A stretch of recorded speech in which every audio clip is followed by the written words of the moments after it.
Então, bom dia. Vamos dar início a mais uma mesa aqui da CEMEX. Essa mesa foi proposta por nós, né, que somos do SOTEP, do Programa de Pós-Graduação em Sociedade, Tecnologias e Políticas Públicas da UNIT, em parceria com o grupo de pesquisa no qual eu faço parte. O professor Diego, que também está aqui, faz parte, é o líder, eu sou a co-líder, que é o OIAS, que é o Observatório de Impactos Ambientais e de Saúde, e por isso nós estamos apresentando essa mesa. Faz parte, né, do nosso grupo de pesquisa essa preocupação com a saúde também. Eu sou a mediadora, meu nome é Janaína, sou professora da UNIT, da parte das engenharias, e também sou do OIAS, então eu trabalho com resíduos sólidos. Eu e as minhas alunas, que vão aqui apresentar também hoje, a Juliana e a Maria Helena, são alunas da enfermagem, e elas estão trabalhando nessa parte de resíduos sólidos comigo.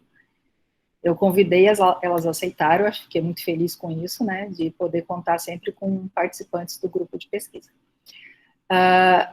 Como é que vai funcionar essa mesa? A gente vai começar com o professor Marcelo Duzioni. Ele é professor de farmacologia da Universidade Federal de Alagoas, então ele vai começar falando sobre o que são medicamentos, depois vem a Maria Helena falando sobre como que deveria ser a disposição desses medicamentos, o modo correto, e depois a Juliana fecha dizendo quando não faz o modo correto, o que acontece com esses medicamentos na natureza, tá bom? Agradeço mais uma vez a participação de todos e a gente pode dar início com o professor Marcelo.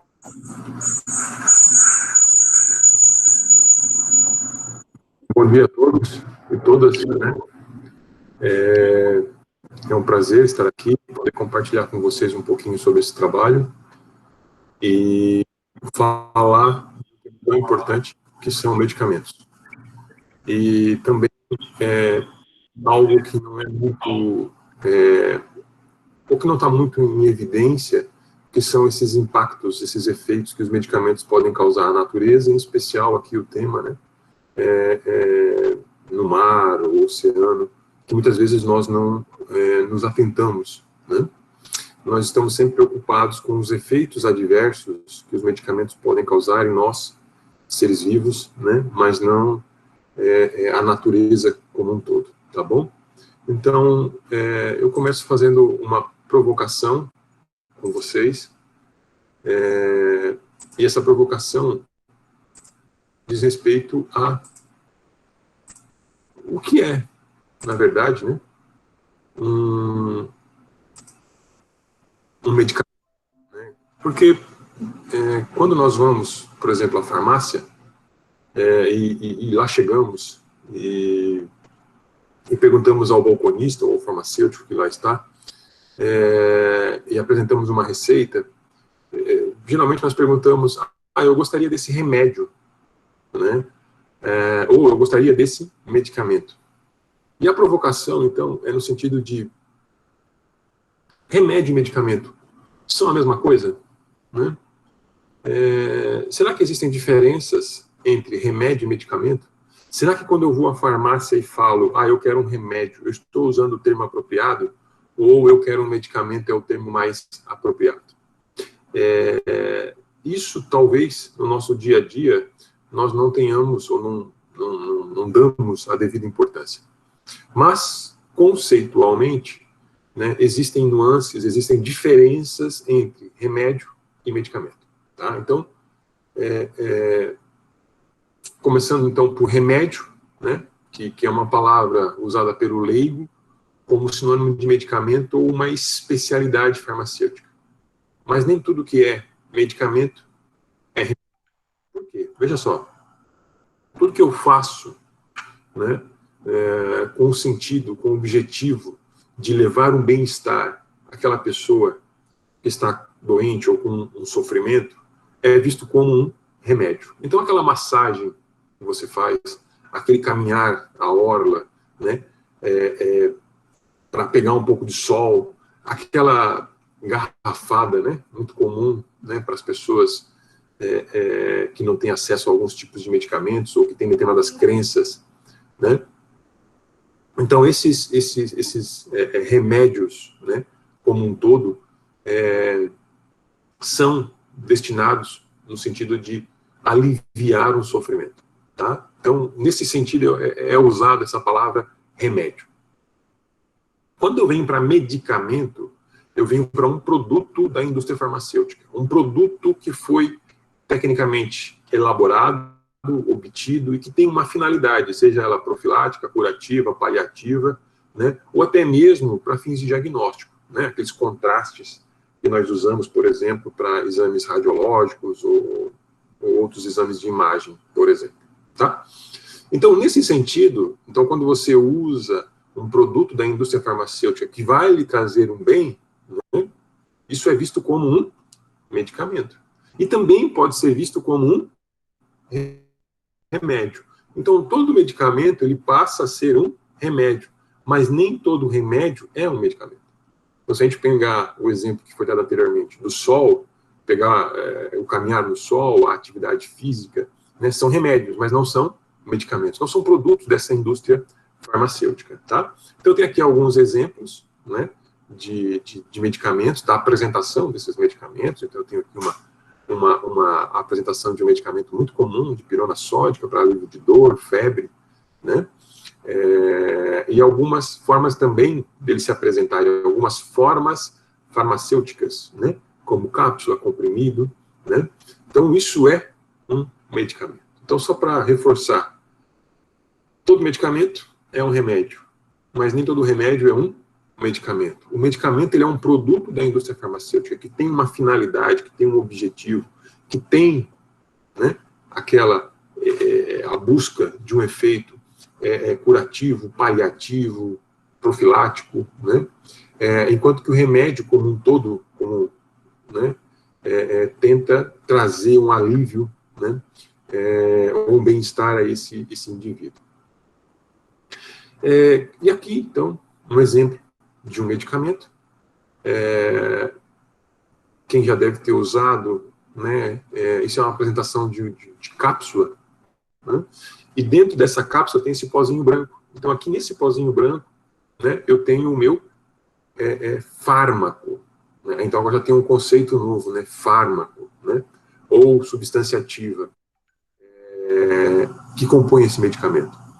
E além dessa substância ativa, ou fármaco, tem outras substâncias que são substâncias inativas ou excipientes. Então, um medicamento, que é esse produto da indústria farmacêutica, ele tem uma apresentação, aqui eu estou mostrando ele na forma de cápsula, e essa cápsula contém no seu interior um pó. E esse pó, lá nesse pozinho, está o fármaco, aquela substância que vai produzir o meu efeito, o efeito que eu busco com essa medicação.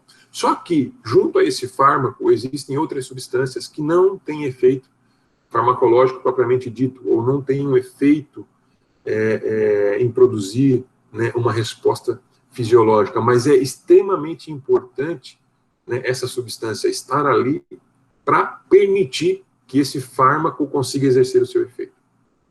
Então, vamos lá. O que é um fármaco? Né? Então, acabei de falar para vocês, por definição, né? Fármaco é uma substância que tem uma estrutura química bem definida e que é responsável por um efeito terapêutico, que, de novo, incorpora, né, ou dá aos medicamentos a finalidade profilática, curativa, paliativa ou para fins de diagnóstico. Então, o exemplo, né, que a gente viu anteriormente, Tilenol, 500 miligramas. Então, Tilenol é o nome comercial, o seu princípio ativo ou fármaco é o paracetamol, tá? Que também é conhecido como um nome genérico. Então, quando eu vou à farmácia, peço o Tilenol ou paracetamol, eu estou pedindo um medicamento ou remédio, né? Mas o termo apropriado, correto, seria medicamento. E esse medicamento possui um fármaco, que é o paracetamol.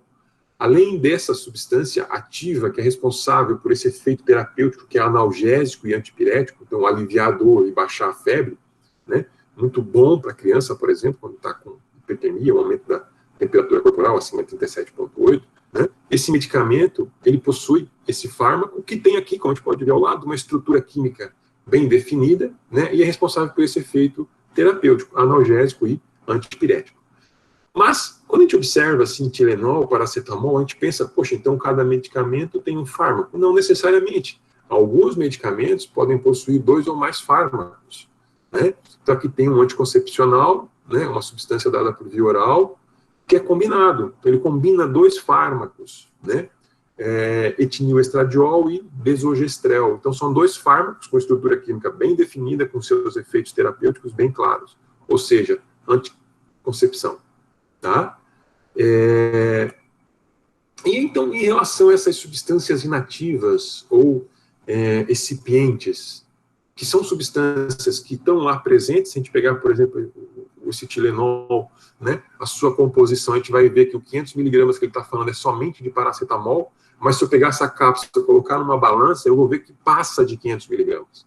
Poxa, então tem mais. O que é esse mais que está lá? São essas substâncias inativas ou excipientes. Então, por exemplo, aqui do Tilenol. Então, cada comprimido de Tilenol, 500 miligramas, né, possui amido pré-gelatinizado, amidoglicolato de sódio, celulase, microfina. Então, existem várias outras substâncias que não têm aquela finalidade terapêutica, mas têm ou contribuem para essa finalidade terapêutica. Bom, e o que seriam essas finalidades ou funções que essas substâncias inativas ou excipientes exercem? Então, entram como, por exemplo, solubilizar. Então, eu quero uma solução, eu quero um medicamento na forma de solução. Então, eu tenho o meu fármaco, princípio ativo, pode ser uma forma sólida, um pó, e aí eu coloco ele dentro de um veículo, né, um solubilizante, e aí eu formo uma solução. Então, essa substância tem por objetivo diluir esse fármaco, né? Eu posso ter um recipiente que aumenta a viscosidade. Bom, que deve ser importante, por exemplo, para quando eu for usar tópico, passar na pele. Então, se eu tiver uma substância que não tiver uma certa viscosidade, quando eu coloco sobre a pele, ela pode se espalhar facilmente. Então, não ficando naquele local onde há a necessidade que ele fique. Por exemplo, um ferimento ou uma contusão, algo do tipo. Tá? Conservar. Então, eu tenho substâncias que são conservantes. Então, eu dou um prazo de validade para esses medicamentos, porque tem substâncias ali que permitem com que eles possam ser armazenados nas suas condições ideais e permanecer por um certo período de tempo. Colorir, né? Para algumas pessoas isso possa parecer estranho ou engraçado, mas colorir substâncias, né, ou fármacos é extremamente importante. Vamos imaginar a situação de um idoso, né, quando ele vai tendo já os seus problemas decorrentes da própria idade, como uma dificuldade de visão, né, de enxergar, distinguir as coisas, necessitando do uso de óculos, outras comorbidades que podem prejudicar ainda mais essa visão, diabetes e por aí vai, né, e outras patologias, no qual ele tem que fazer uso de várias medicações, né, ao longo do dia. Então, se todas fossem iguais, mesmo formato, tamanho, cor, né, seria muito difícil ele poder distinguir. Imagina ter que tomar à noite, né, ter que levantar e buscar a medicação e fazer uso dessa substância. Então, o simples fato de você colorir pode facilitar muito nessa tomada, né, nessa administração do fármaco. E flavorizar, né, quem que não gostaria de tomar, por exemplo, algo que tivesse um sabor agradável? Né? É só a gente retomar a nossa infância, né, aquele ácido acetil salicílico, o AS, né, aquele gostinho de framboesa que tinha, né, que a mãe dava para aliviar um determinado tipo de dor, mas que nós, muitas vezes, usávamos como balinha, ficávamos chupando, né. Quem tem criança também sabe o quanto é difícil dar para essa criança uma medicação, né, ela pode até tomar a primeira vez, né, forçada ou de maneira até espontânea, mas se tiver um gosto ruim, a segunda vez ela não vai fazer uso, não adianta, tá? A gente tem aí, por exemplo, algumas substâncias, né, que talvez hoje não é tão comum, mas para quem é um pouquinho mais velho, tem uma idade aí, né, passando dos 30 a 40 anos, vai lembrar muito bem daquele óleo de fígado de bacalhau, né, que a nossa mãe nos dava, né, como suplemento. Então, o gosto horrível que aquilo tinha, né, e como era difícil fazer uso daquela substância. Hoje já vem com sabor laranja. Na nossa época não vinha nada disso, né? Então, o cara tinha que ser forte, né, aguentar mesmo, tomar a todo custo aquele medicamento, tá? E aí o uso seletivo dessas diferentes substâncias inativas ou excipientes vai resultar na obtenção de diferentes formas farmacêuticas, que é aquilo, né, que eu tinha mostrado na primeira figura, que são essas diferentes apresentações, né, comprimido, cápsula, solução, xarope, por aí vai, que do ponto de vista didático, eu posso dividir essas diferentes formas farmacêuticas em sólidas, semissólidas e líquidas. Aí nas sólidas eu tenho pó, grânulo, cápsula, comprimido fora do ambiente hospitalar, e a via de administração oral é a mais utilizada, né, a mais comum, vamos dizer assim, mais aceitável, de fácil administração, baixo custo, né, para o paciente poder fazer uso dessa substância. Eu tenho forma de pastilha, supositório, na semissólida eu tenho pomada, creme, gel, pasta, e na líquida, né, solução, como eu tinha falado anteriormente, né, no veículo diluente, o xarope, que tem uma quantidade importante de açúcar, o elixir, que tem uma solução hidroalcoólica, uma suspensão e ainda uma emulsão, né? E aí também tem outras formas de apresentar, né, esse medicamento. Aí tem a forma de sabonete, né, que pode ter a camomila, aquele calmante, né? Também tem outras substâncias que podem ser colocadas em sabonete, né, como, por exemplo, para aquele problema de pele, a sarna, né? Então, você pode ter ali uma substância que pode, além de ter esse efeito calmante de irritar a coceira, também combater esse agente agressor. O pirulito, que também pode ser útil para crianças, né, que podem, por exemplo, fazer um tratamento dentário, e aí, na sequência, você dá o pirulito, contém a substância com um efeito analgésico, o que pode, de maneira tópica, também aliviar esse sofrimento. Uma outra forma também é a goma de mascar, que é muito comum para quem está tentando largar o vício do tabagismo, né, que depois de determinado tempo, em geral 30 minutos, ele expele essa goma, né, mas durante esse tempo ele absorveu a nicotina, tá?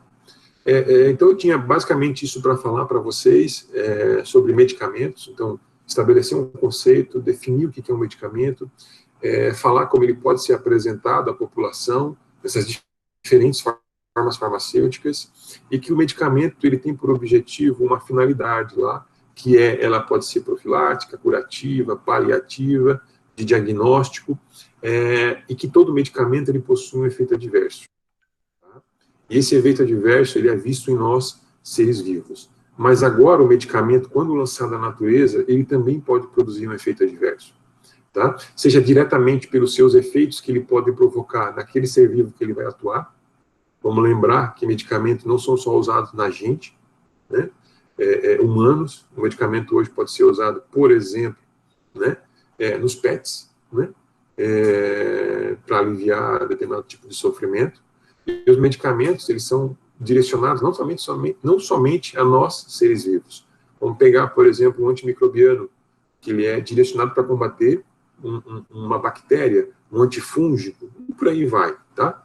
Então, essas substâncias, né, produzidas pela indústria farmacêutica, que tem a sua finalidade, que tem um objetivo específico, aliviar o sofrimento, né, combater determinada patologia, né, essas substâncias precisam ter um final adequado, porque senão elas também podem produzir no ambiente determinados efeitos, e efeitos, né, nocivos, efeitos prejudiciais, tá bom? Então eu agradeço mais uma vez o convite, espero, né, que vocês tenham gostado e aproveitado rápido mais esse momento, e depois ao final eu fico aberto para perguntas.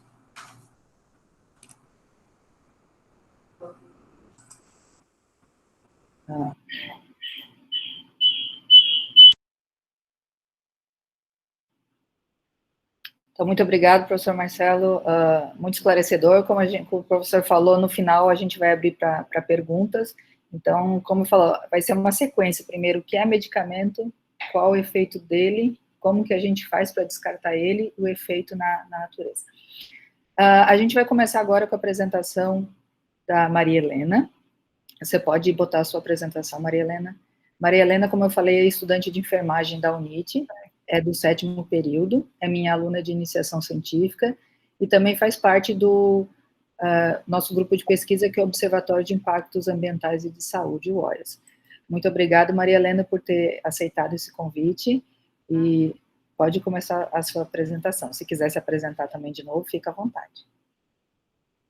Bom dia, eu sou Maria Helena, estudante de enfermagem do 7º período, como a Jana falou, E vou falar um pouco para vocês agora sobre logística reversa de medicamentos. Vocês estão conseguindo visualizar o slide? Deixa eu ver. Certo.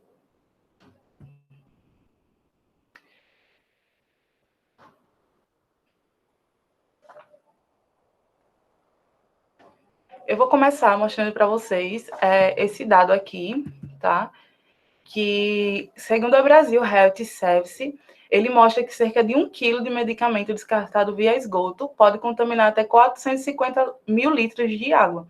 Então, a partir desse dado, a gente já vê que uma pequena quantidade, né? Porque 1 quilo de medicamento para cerca de 450 mil litros de água é muita coisa. Então, a gente já vê a partir daí as consequências do não funcionamento da logística reversa, que vem desde a questão do risco de entrar em contato com pessoas como gari, catadores, essas pessoas que estão ali ligadas diretamente com o lixo, né?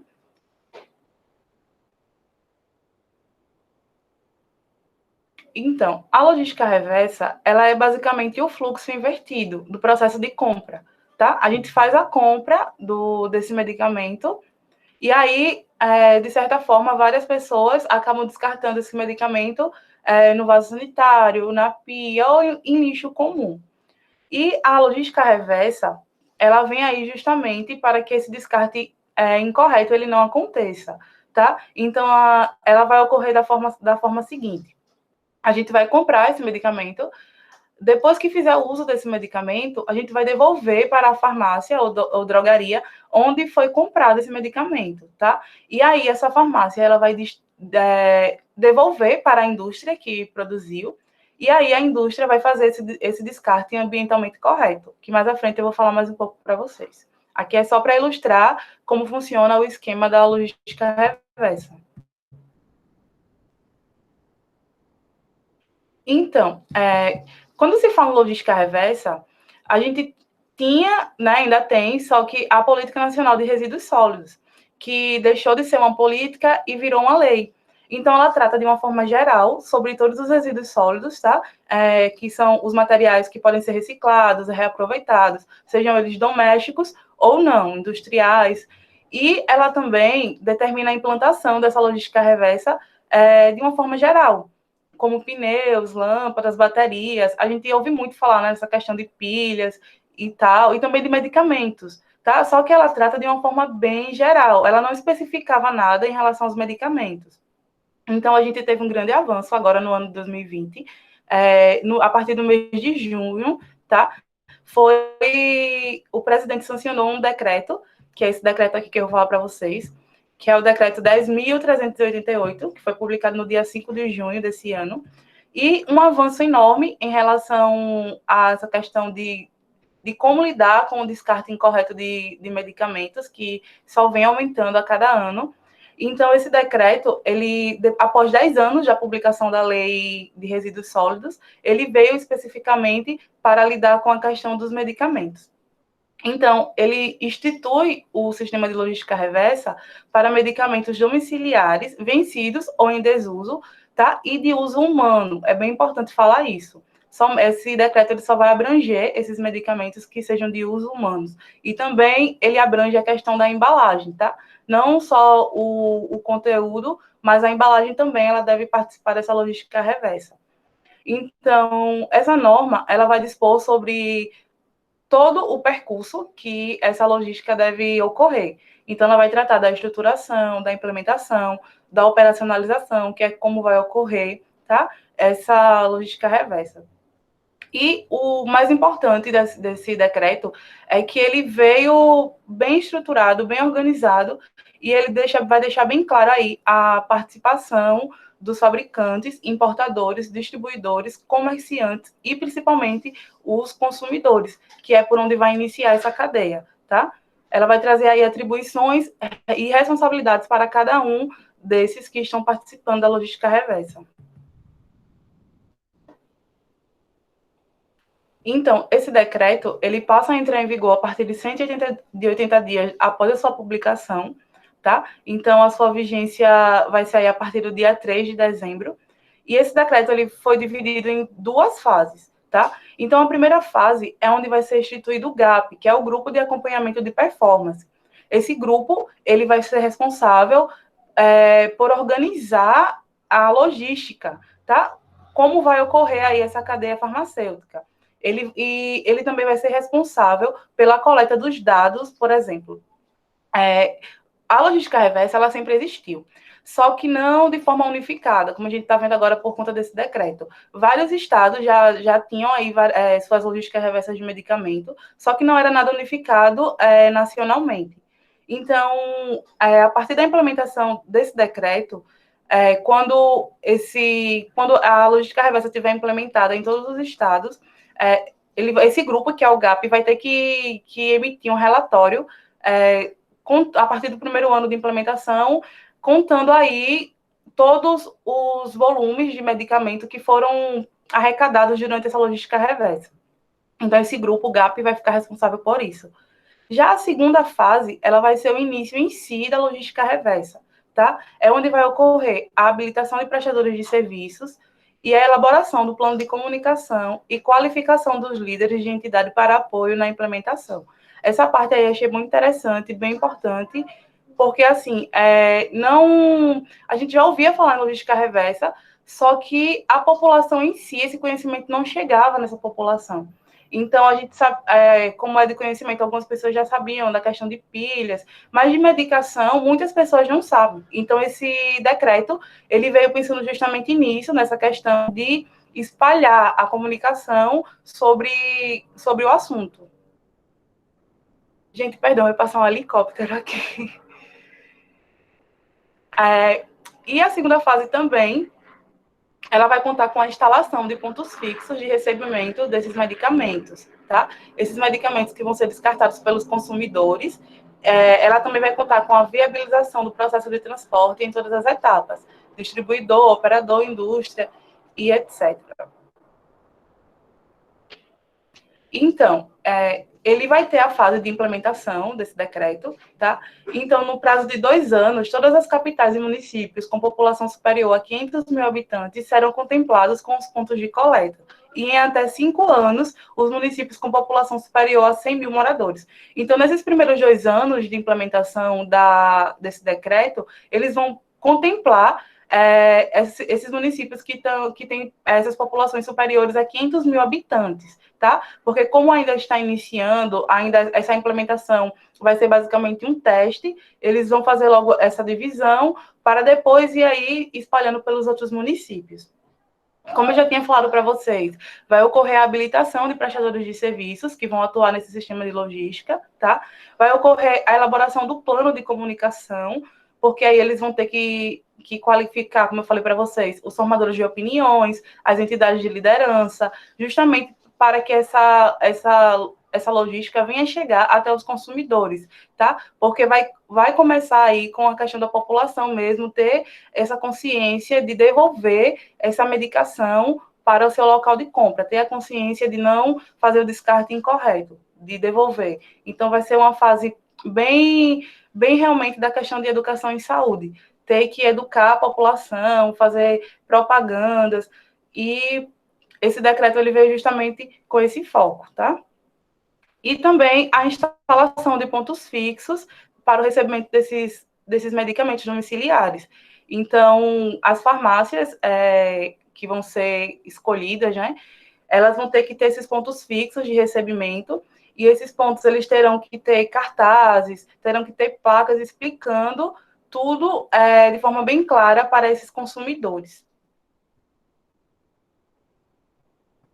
Então, a operacionalização do decreto, ela atribui responsabilidade para cada uma das partes. Então, os consumidores, a sua responsabilidade será efetuar o descarte dos medicamentos vencidos ou em desuso, junto com as suas embalagens nas farmácias. Já as farmácias, elas terão que ter como pontos estabelecidos, tá? Como eu já tinha falado para vocês, pontos de coletas. Elas vão ficar obrigadas a manter esses medicamentos lá de forma temporária, né? E elas terão que ter esses contentores de modo a propiciar a existência de pelo menos um ponto de recebimento para cada 10.000 habitantes.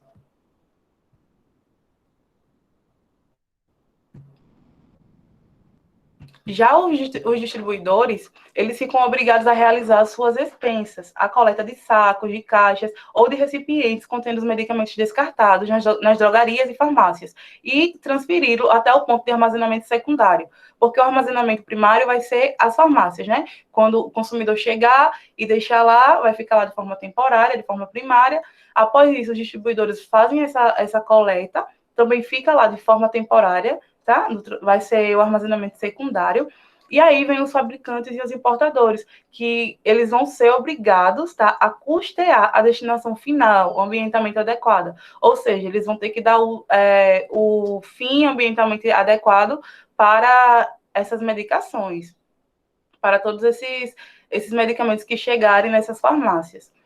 Então, a elaboração desse decreto, o porquê dele dar certo, o porquê dele ser tão organizado assim, por conta que ele foi elaborado por todas essas pessoas, tipo, foram convidados os consumidores, distribuidores, fabricantes, farmacêuticos, e aí cada um fez a sua proposta, óbvio que nem todas as propostas foram aceitas, mas eles chegaram a um ponto em que conversaram entre si e conseguiram fazer um decreto que atribuiu responsabilidades para ambas as partes.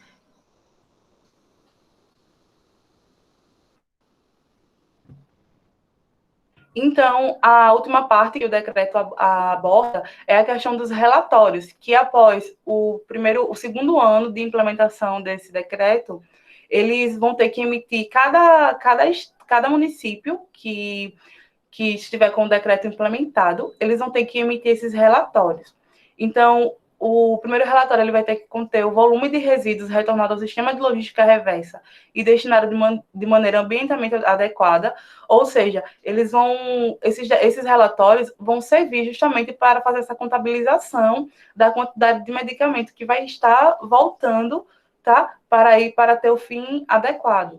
Então, vai ter que ter o quantitativo dos municípios atendidos pelo sistema, o quantitativo de pontos fixos de recebimento de cada município, que vão ser as farmácias, o quantitativo de campanhas de coleta realizada por município e a quantidade de medicamentos descartados por consumidores em quilo, né, identificada por município, estado e ano de sua coleta.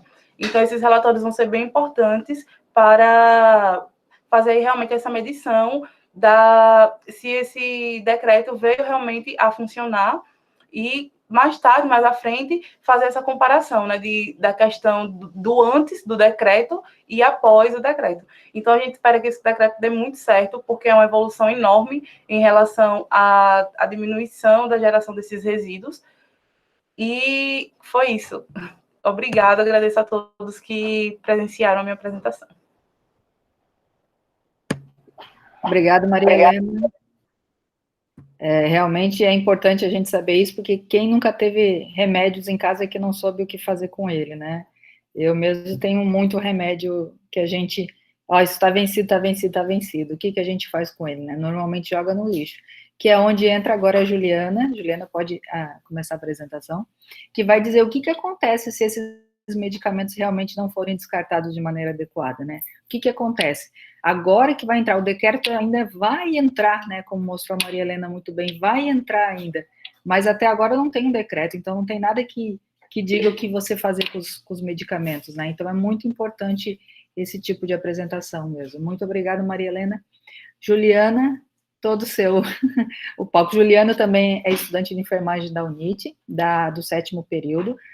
Ela, assim como a Maria Helena, ela faz parte do OIAS, que é o Observatório de Impactos Ambientais de Saúde, grupo de pesquisa registrado no CNPq, e elas estão fazendo iniciação científica comigo, eu que sou professora Janaína da UNIT, e trabalho com resíduos sólidos, tá bom? Juliana?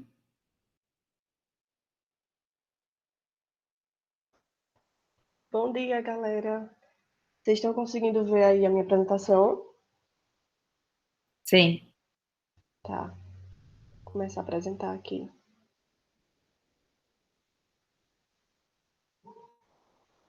Bom, a Jana já me apresentou, né? Eu sou a Juliana, estudante de enfermagem do 7º período, e eu vou abordar um pouquinho agora com vocês a questão desses medicamentos no meio ambiente, qual o impacto deles no meio ambiente e o que é que a gente pode fazer, né, para evitar esse descarte inadequado.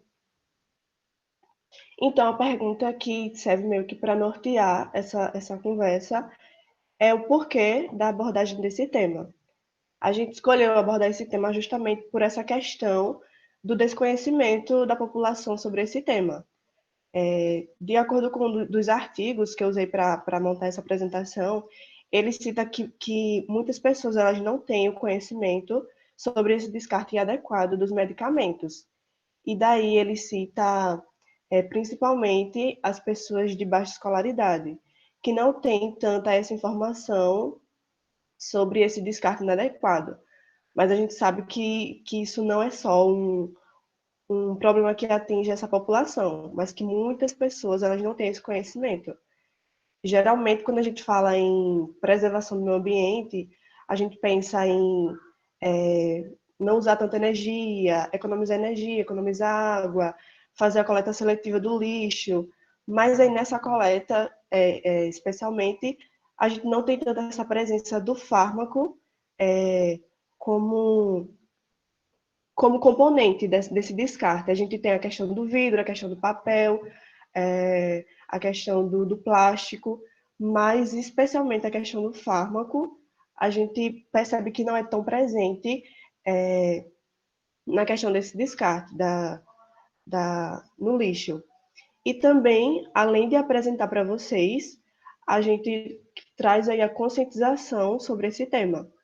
Então, através da apresentação dos agravos que esses medicamentos eles podem apresentar, a gente também vai conscientizar vocês sobre esse descarte adequado. Como já foi falado aí pela Maria Helena, a gente tem um modo adequado para descartar, e se a gente não descartar, ele vai provocar grandes impactos, que é o que eu vou apresentar para vocês posteriormente. Então, com o avanço da ciência, a gente também teve esse desenvolvimento da indústria farmacêutica. E daí, com esse desenvolvimento, a gente tem a presença de muitas classes farmacológicas para diversos tipos de finalidades. Então, como o Marcelo já falou, esses medicamentos eles servem para diversas finalidades, no combate a várias patologias. E nesse combate à patologia, a gente também tem aí a redução dos índices de mortalidade e de morbimortalidade. E esse desenvolvimento ele também ocasionou uma questão que é a acessibilidade dos medicamentos. No estudo ele fala que ao longo dos últimos anos, essa acessibilidade ela tem se tornado cada vez mais presente no cotidiano da sociedade, tanto mundial quanto federal, enfim. E esse modo de obtenção, ele pode ocorrer de diversas formas. Você pode comprar esse medicamento diretamente na farmácia ou em drogarias, ou você pode obter esse medicamento através de parentes, de amigos, de conhecidos, como, por exemplo, uma pessoa recomenda um medicamento para você ou até empresta medicamentos, né? Então, essa facilidade de acesso aos medicamentos, ela tem sido cada vez mais presente no cotidiano da gente, né? E daí a gente tem as farmácias caseiras, que é muito comum aí no cotidiano social. Quem aí não conhece, né, uma pessoa que tem esse tipo de farmácia em casa? Ou então é essa pessoa que tem essa farmácia em casa, né? Muitas pessoas, elas têm aí meio que um arsenal de medicamentos em casa, que vai desde medicamento para dor de cabeça, ou medicamentos para tratamento de alguma doença, ou para melhorar a qualidade de vida, né, como algumas vitaminas, enfim, são diversas finalidades. E aí, esse tipo de farmácia, ele gera um outro problema, que é a questão do acúmulo de medicamentos no âmbito doméstico. E aí, esse acúmulo, uma hora, você vai ter alguns medicamentos que vão passar da validade, ou que você não está mais usando, e daí você vai precisar descartar esses medicamentos. E há também um outro problema que deve ser abordado, que é a questão da automedicação, que é um risco para a pessoa, né, que está fazendo uso daquele medicamento, muitas vezes sem uma posologia adequada, sem um receituário médico, e daí ela pode causar danos também para a própria saúde, para o próprio organismo. Então, esses são os dos problemas da facilidade desse acesso.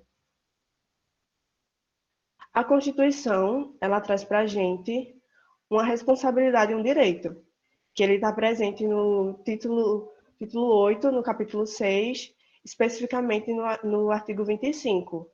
E ele diz justamente desse jeito, que todos têm o direito ao meio ambiente ecologicamente equilibrado, bem de uso comum do povo e essencial à sadia qualidade de vida, impondo-se ao poder público e à coletividade o dever de defendê-lo e preservá-lo para as presentes e futuras gerações. Então, a Constituição ela nos traz que essa preservação do meio ambiente, ela não cabe só ao poder público, mas ela cabe também a gente, quanto sociedade, nós, quanto sociedade. Essa responsabilidade e esse direito de garantir um meio ambiente adequado, tanto para a nossa geração quanto para as gerações futuras. Um dos artigos que eu usei para construir esse estudo, ele cita o Brasil como um dos 10 dos 10 países, que mais adquirem medicamentos. Então, se eles são os que mais adquirem, então a ideia que a gente tem é que ele também pode estar entre os que mais descartam medicamentos. E em 2013, a Anvisa e a Agência Brasileira de Desenvolvimento Industrial, ela demonstrou que foram cerca de 10,3 toneladas desses resíduos descartados em locais inadequados. Então, o que a gente imagina? Se eles não foram descartados nos lugares adequados, então onde é que esses medicamentos foram descartados, né? E aí ele traz para a gente que alguns dos possíveis locais de descarte, que são muito comuns no cotidiano, são os ralos das pias, os vasos sanitários e o lixo comum, que daí a pessoa simplesmente joga esse medicamento e ela pensa, me livrei desse medicamento e pronto. Mas aí ela não sabe ou não tem o conhecimento do impacto que esse descarte inadequado ele pode causar para o meio ambiente.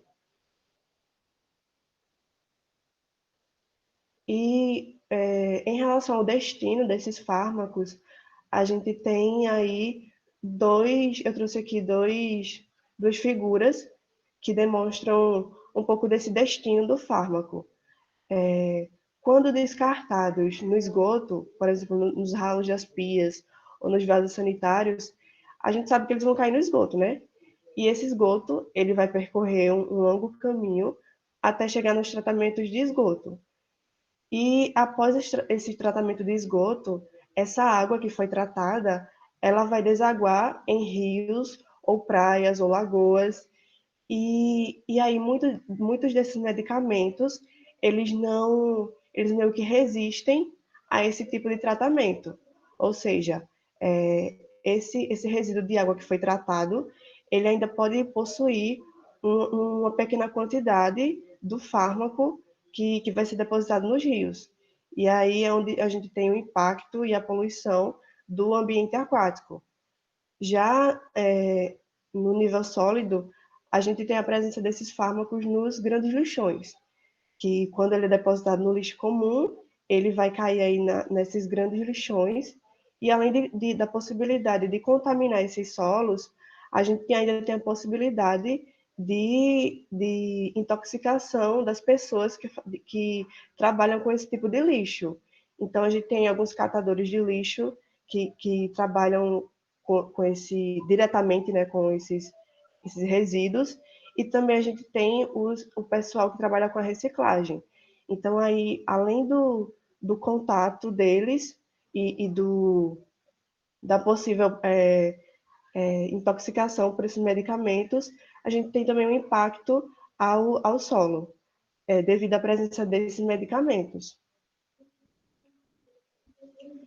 E aí a gente percebe aqui, através desses exemplos que eu trouxe, a questão de que esse problema não é um problema só de âmbito nacional, mas ele é um problema de âmbito mundial. E para exemplificar, eu trouxe aqui o exemplo da Alemanha e do Reino Unido, onde foram encontrados alguns fármacos em ambientes aquáticos, como alguns lagos e alguns rios. E na Itália, alguns medicamentos eles foram encontrados nas estações de tratamento de esgoto. Então, eu trouxe meio que para mostrar para vocês o tamanho desse problema, meio que essa problemática não atinge só nós aqui no Brasil, que é um negócio mundial. E falando do âmbito nacional, eu trouxe aqui alguns exemplos de alguns estudos que foram realizados em alguns rios, para demonstrar para vocês que isso é um problema que é realmente cientificamente comprovado, através desses estudos. Então, nos rios de Itapecuru, no Maranhão, Mogi Guaçu e no rio Monjolinho de São Paulo, foram detectados também a presença de alguns fármacos nesses ambientes aquáticos. E em relação aos efeitos dos fármacos no meio ambiente, a gente tem diversos efeitos, mas assim, eu trouxe aqui para vocês 2 exemplos que eu acho que vai ficar bem claro na cabeça de vocês, que foi os exemplos que eu achei de mais fácil entendimento para vocês. E daí, como eu já tinha comentado antes, e como a gente já tinha comentado, esses resíduos, além de contaminar o solo e a água e os rios, eles também têm a capacidade de contaminar os lençóis freáticos. Então, é um efeito que ele pode ser tanto a nível aquático, quanto a nível do solo e nos lençóis freáticos, consequentemente. E um dos exemplos é a questão dos antibióticos, e que podem causar resistência bacteriana. Então, quando esse medicamento, ou essa quantidade de medicamento, ela está presente no ambiente devido a um certo período de tempo, quando a bactéria ela entra em contato com esse medicamento no meio ambiente, ao invés do antibiótico matar a bactéria, que é o papel, a finalidade do antibiótico, ao invés dele matar a bactéria ela vai adquirir, vai desenvolver mecanismos de resistência, já que a porcentagem de medicamento que ela foi exposta não é adequada para causar a morte dela. E daí ela vai, quando ela entrar em contato novamente com esse medicamento, ela não vai morrer, porque ela simplesmente já desenvolveu uma resistência a esse fármaco. E daí eu trouxe também outro exemplo, que é a questão do estrogênio, que é um hormônio feminino, presente também em alguns medicamentos, que ele pode provocar aí a feminização dos peixes. Então, alguns peixes masculinos, do sexo masculino, quando eles entram em contato com esse tipo de hormônio, eles podem desenvolver algumas características femininas, o que causa aí a questão do hermafroditismo dos peixes. Então, esses foram alguns dos impactos que eu trouxe para apresentar para vocês, além de tantos outros impactos que os fármacos eles também podem causar no ambiente quando descartados de forma inadequada. E como eu tinha falado antes, é por isso que nós trouxemos aqui um pouco para vocês sobre esses impactos e como esse medicamento ele deve ser descartado de forma adequada no ambiente doméstico. E daí essas são as referências, são estudos bastante recentes e que eu indico super aí a leitura deles. E aí, se alguém tiver alguma dúvida. Muito obrigada, Juliana. Então, agora que a gente já passou as 3 apresentações, que já pegou um apanhado geral, se alguém tiver perguntas, na verdade tinha uma pergunta aqui no chat antes, que era, deixa eu ver, voltar lá em cima. Deixa eu ver se eu acho aqui. A da minha aula, né? Isso, da Ana Paula. Isso. Posso responder? Pode. Faz a pergunta e responde. Tá. A Ana Miyazawa, ela perguntou sobre a questão de quando a farmácia não aceitar essa devolução. Então, até o presente momento, a gente não tem nada que obrigue ela a aceitar. A partir do momento que o decreto tiver estabelecido, que será daqui a em dezembro só, no caso, essas farmácias, as farmácias que estiverem selecionadas, tá, para participar da logística reversa, elas vão estar identificadas e elas vão ficar obrigadas a fazer essa aceitação desses medicamentos. Mas, atualmente, a gente não tem nada que obrigue essas farmácias, mas sim, a gente tem algumas farmácias, algumas empresas privadas que fazem essa logística reversa de forma, vamos dizer, voluntária. E aí, cabe a gente tentar procurar essas farmácias por enquanto. Mas, após o decreto estar em vigor, as farmácias que estiverem participando vão estar devidamente identificadas e vão, sim, serem obrigadas a aceitar essas medicações. Obrigada, Maria Helena. Alguma pergunta para qualquer um dos nossos palestrantes? Podem abrir o microfone e perguntar, ou se quiserem, pode perguntar no chat. Juliana, tira a apresentação para ficar só vocês, para ficar mais fácil. A lista de presença também está no chat, para quem quiser. A professora Ana Lídia fez uma colocação aqui muito interessante, já está dizendo que agora já existe, né, as farmácias que podem vender fracionado quando os médicos indicam o fracionamento dos medicamentos, que também pode ajudar a reduzir o descarte, né, dos medicamentos após. Mais alguma pergunta?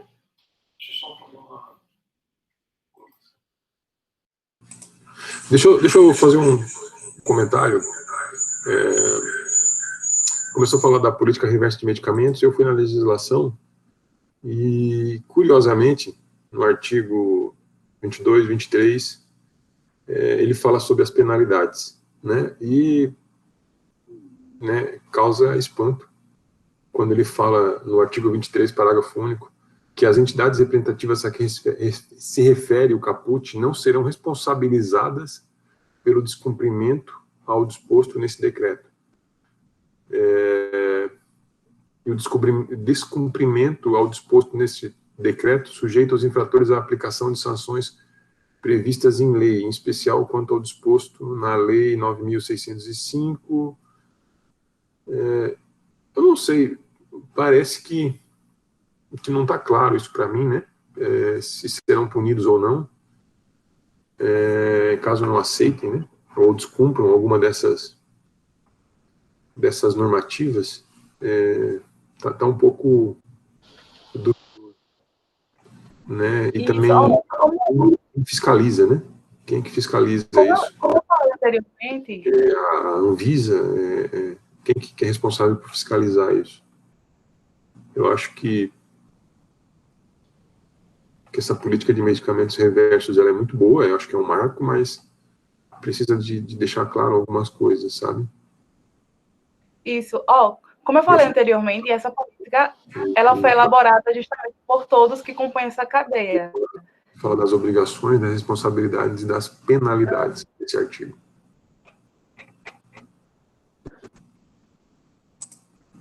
E esse é um tema, acho que extremamente importante, porque nós sempre nos preocupamos na produção do medicamento em encontrar aquele medicamento com eficácia, né, que produza o efeito desejado com o mínimo de danos, riscos. E a gente pode ver isso agora com relação à vacina contra o coronavírus, né? Onde a gente está tendo aí uma corrida, né, para ver se a vacina chinesa, a russa, a Coronavac, a Sputnik, ou se é da Johnson & Johnson, se vai ser uma dose, serão duas. Então você está vendo aí uma corrida que nunca foi vista anteriormente. Os prazos, né, antes de desenvolvimento de uma vacina que eram de 12 a 18 meses, agora estão bem curtos. Tudo isso é compreensível, né? Então, buscando sempre eficácia e redução de efeitos colaterais ou efeitos indesejados. E essa da vacina de Oxford, né? Quando um paciente em 50 mil mostrou lá um efeito que poderia ser associado, houve a suspensão dos testes, né? E é uma coisa que a gente se preocupa muito, né? Que o medicamento, em princípio, ele é para curar, para tratar, e não para matar, né? Embora o conceito, e se fale muito que a diferença entre a cura e a morte é a dose, né? É uma questão de dose, de veneno, né, e remédio, veneno e medicamento. Nesse caso, a gente não está preocupado com uma coisa interessante e extremamente importante, o efeito que isso causa no meio ambiente, não somente da embalagem, né, que vai ser usada para transportar aquela medicação, mas também do medicamento em si, né, porque ele pode ter um efeito no ser vivo, né, e esse efeito é visto como um efeito indesejado, tá? Então, acho que precisa, né, de uma atenção, a gente precisa voltar os olhos para isso, né, porque é um tema negligenciado, né, deixado de lado, não somente pelo risco que ele pode levar à saúde como consequência, ou também como um dano direto ao meio ambiente, isso também como consequência a nós, seres humanos.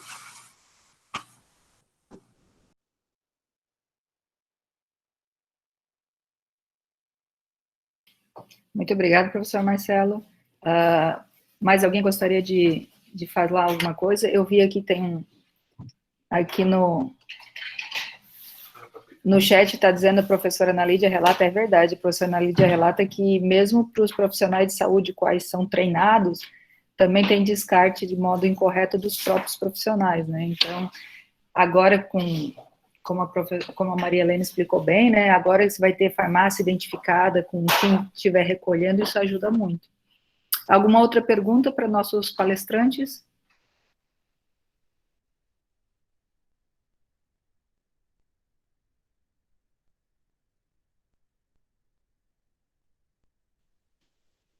Não? Não tem mais perguntas? Tem aqui, a Ana Lídia, ela perguntou sobre Muito obrigada, Daniela. Se o setor público de saúde, ele também está inserido nessa política. Então, a questão do recolhimento dos resíduos de saúde, eles têm uma política própria. Essa política que a gente comentou hoje é a questão dos fármacos em âmbito, digamos, cotidiano.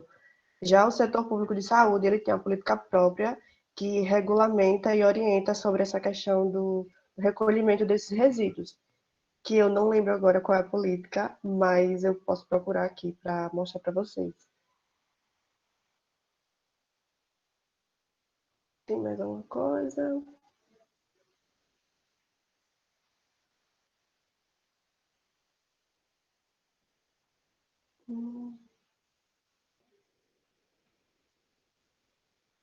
A Ana também falou aqui que ela também já leu alguns artigos que relatam a falha do descarte pelos profissionais de saúde, mesmo eles com treinamento e conhecimento de causas. A gente pode presenciar uma vez no posto de saúde que a gente foi, no pronto-socorro, que a gente foi para a prática de semiologia. Uma vez a gente presenciou uma cena que foi essa questão do descarte inadequado, mas nessa ocasião foi tanto o descarte quanto o material, porque a gente não citou aqui, mas também tem a questão do risco das pessoas que recolhem esse lixo.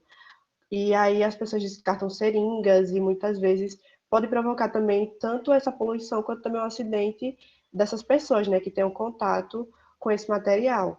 Então, também entra aí a questão dos materiais que são usados para administração de medicamentos, como a questão de seringas, que é muito perigoso, né?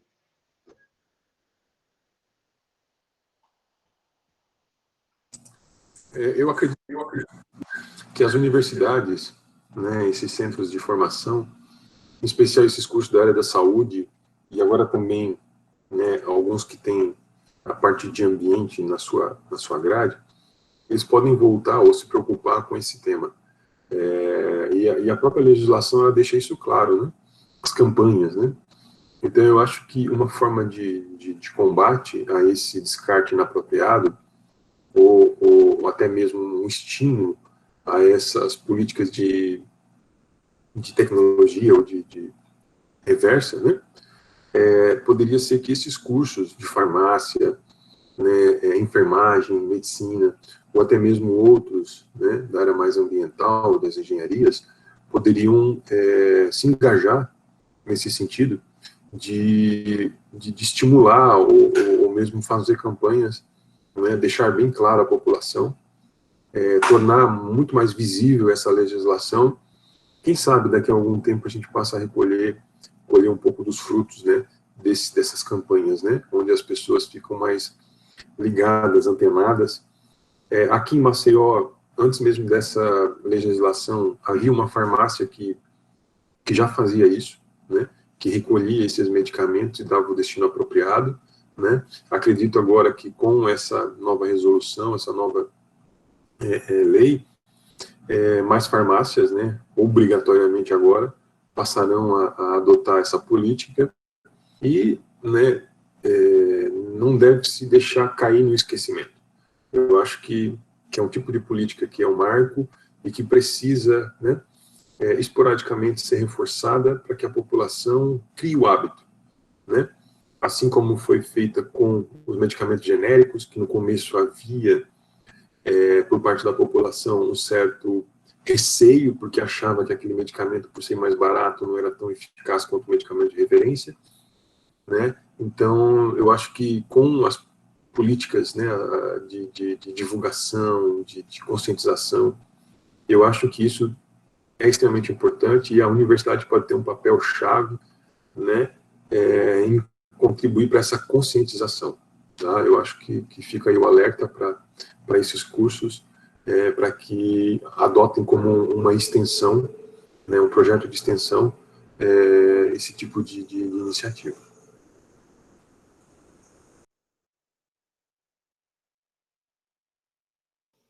Muito obrigado, professor. A Lorena falou aqui no chat que realmente que alguns serviços também não contam nem com os tipos corretos de separadores, né, e que isso acaba desestimulando os profissionais a separarem, né. É interessante a colocação. Obrigada, Lorena. Alguma outra pergunta para os nossos palestrantes? Alguma dúvida?